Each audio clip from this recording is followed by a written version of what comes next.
Immigration advocacy group Fiel says ICE is conducting raids at the federal courthouse in downtown Houston. New video shows distraught family members exiting the courthouse while sharing with us their loved one had been detained. During a routine scan, ground-penetrating radar moved slowly across the property, mapping what should have been nothing more than soil, pipes, or natural rock formations. But at 11 feet below the surface, the signal changed in a way that immediately caught attention. What appeared was something constructed, a hollow space with clear boundaries. As the imaging sharpened, the details became impossible to ignore. Reinforced concrete walls, a structured ventilation system, and a sealed entry point that looked like a door. When agents finally traced the location of that space, the realization was unsettling. The chamber sat directly beneath the private wine cellar of a sitting federal district judge. It was deliberate, maintained, and hidden in one of the last places anyone would think to look. The moment everything broke open. At 3:47 a.m., the operation hit its turning point. Special Agent Dar Okonkwo removed her headset and said into the radio, "We've got it." What lay beyond the hidden door didn't just confirm suspicions, it changed the scope of the investigation. This was no longer just a criminal network operating in secrecy. It was one embedded within systems meant to stop it. Immigration and Customs Enforcement agents have been trying to track down people at the Hamilton County Courthouse. FBI agents arrested a county circuit judge this morning. Fox 61's Alicia Hercules heard from the city's mayor, who says the arrest should never have happened. For the first time, investigators faced a harder truth. This operation wasn't working around the law. It was working through it. The ICE raids that raised questions. At the same time, activity at the Houston Federal Courthouse was raising concerns. Families arrived expecting routine hearings, but left after loved ones were detained.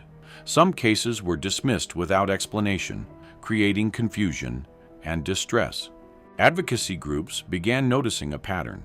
At first, these incidents seemed unrelated, but they pointed to inconsistencies in how the system was functioning.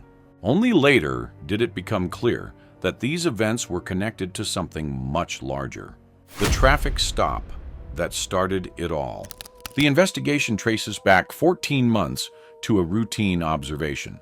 An ICE unit flagged 3 refrigerated trucks moving in convoy along the Port of Houston access road.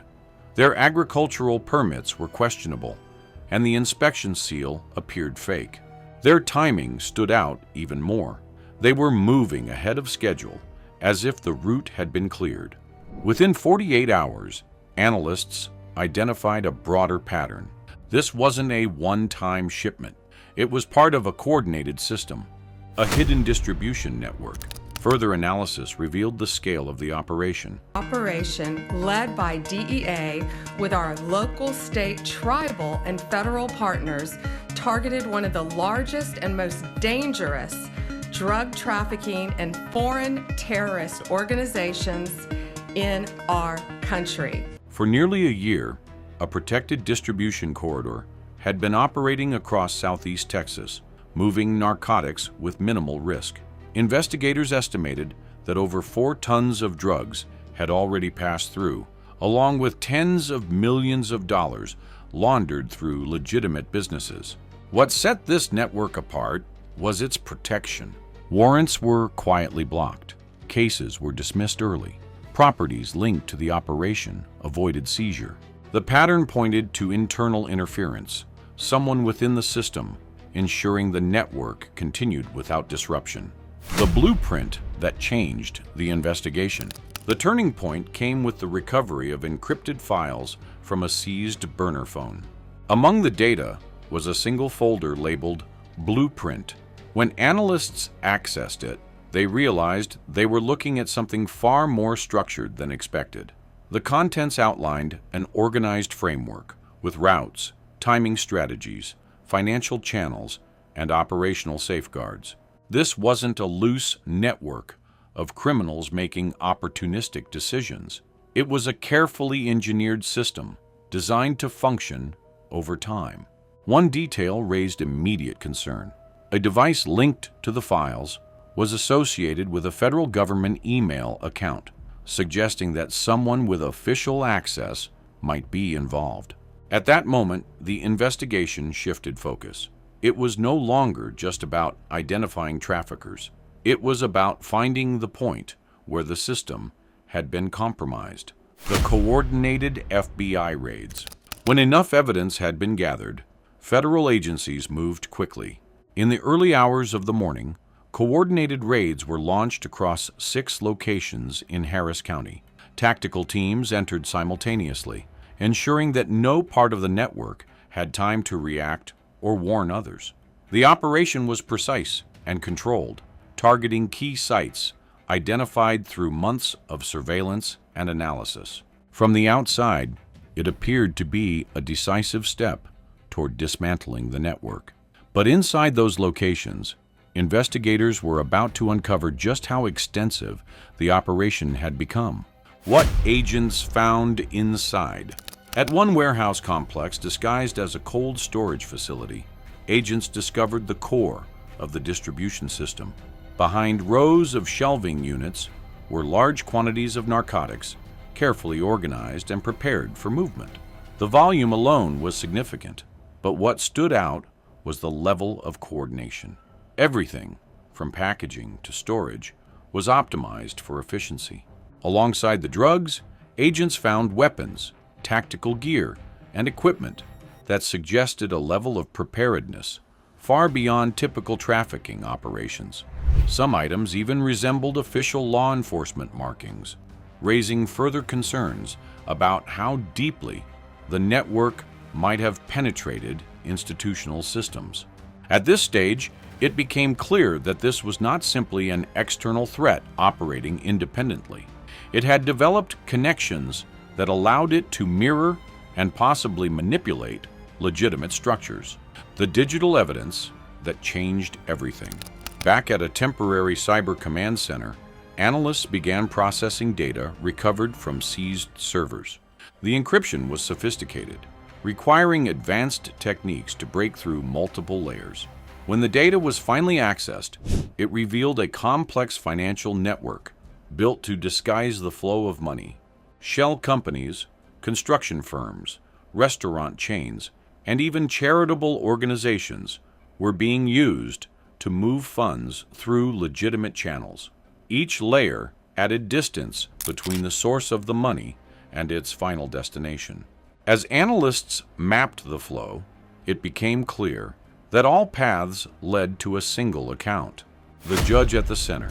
At the center of that financial network was a private trust account linked to a federal judge. The payments appeared structured as legal consulting fees, allowing them to blend into legitimate financial activity. For investigators, the discovery was unprecedented. Cases involving corruption at this level are rare, and the implications were significant. However, the data also suggested that this individual was not acting alone. The structure of the system indicated coordination at a higher level, someone who had designed the network and understood how to protect it from detection. The investigation had identified a key figure, but not yet the architect. A nationwide operation unfolds. With the scope of the network confirmed, the operation expanded. Federal agencies deployed large-scale resources across multiple counties, coordinating efforts on land, air, and coastal routes. The objective was no longer limited to Houston. It was to dismantle every connected element of the network. Operations targeted production sites, distribution hubs, financial channels, and trafficking routes simultaneously. The scale of coordination reflected the seriousness of what had been uncovered. The scale of the seizures. As the operation progressed, the results began to accumulate. Production facilities were shut down. High-value properties were secured. Individuals linked to the network were detained. Significant quantities of narcotics were seized, along with large sums of cash and other assets. Human trafficking sites were also uncovered, leading to the recovery of individuals who had been held under difficult conditions. By the end of the day, the numbers reflected a major enforcement success. But despite the scale of the seizures, investigators knew that the most important discoveries were still unfolding in the data. The roster that shocked investigators. Within the final layer of encrypted files, analysts found a document that reframed the entire investigation. It was a list of individuals connected to the operation, not as traffickers, but as facilitators within official roles. The document suggested coordinated actions that helped the network avoid detection, including altered patrol routes, dismissed cases, and blocked policy changes. The implication was clear. This was not a case of isolated misconduct. It pointed to a structured system, operating alongside official institutions. The silent partner revealed. Further analysis led investigators to a central figure who appeared to have played a key role in designing the network. This individual had previously held a position that provided access to high-level operational information, including enforcement strategies and resource deployment plans. That knowledge allowed the system to anticipate and avoid disruptions. By the time this individual was taken into custody, much of the network had already been established, and in some cases, replicated. The blueprint spreads beyond Houston.